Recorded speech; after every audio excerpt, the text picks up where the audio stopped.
La centrale du Blayais en Gironde va bientôt être nettoyée de fond en comble.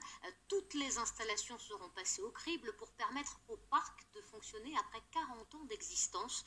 Le coût de ce programme industriel titanesque, 1 milliard d'euros, avec la promesse de retombées économiques pour le territoire.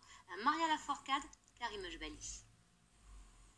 C'est un des plus gros programmes industriels de l'histoire, des travaux de grande ampleur sur les plus anciennes centrales nucléaires du pays, dont celle du Blayais exploitée depuis quasiment 40 ans.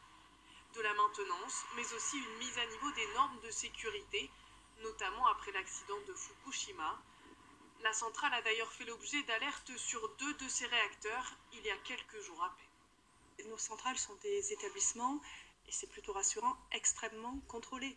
Donc il y a des contrôles, les contrôles sont faits pour dire attention là, peut-être qu'on peut améliorer les choses. Donc c'est normal, il ne faut pas s'inquiéter de ça. Ces travaux, tout juste lancés officiellement à Blaye, coûteront au moins 1 milliard d'euros à EDF, un chiffre qui pourrait largement augmenter selon la Cour des comptes. Ce chantier prolonge en tout cas le fonctionnement de la centrale pour au moins 10 ans et assure en même temps d'importantes retombées économiques.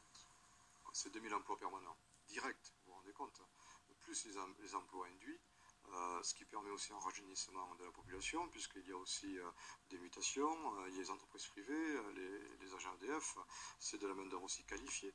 Donc cela ne peut que tirer vers le haut notre territoire. Un argument économique qui ne tient pas auprès du collectif Tchernoblaï, qui demande la fermeture pure et simple de la centrale. Vous me parlez d'emploi, mais moi je vous parle de razzia d'emploi si jamais il y a un accident qui arrive. Et la centrale, elle n'est pas très loin. Il suffit de remonter la Garonne, ici elle est à 45 km. Ce n'est pas en mettant, en rafistolant donc des centrales qui sont très vieilles que l'on va résoudre le problème. On va la prolonger jusqu'à quand? On attend l'accident? C'est ça qu'on attend? Les 4 réacteurs de la centrale du Blayais produisent plus de 6% de la consommation d'électricité en France. 188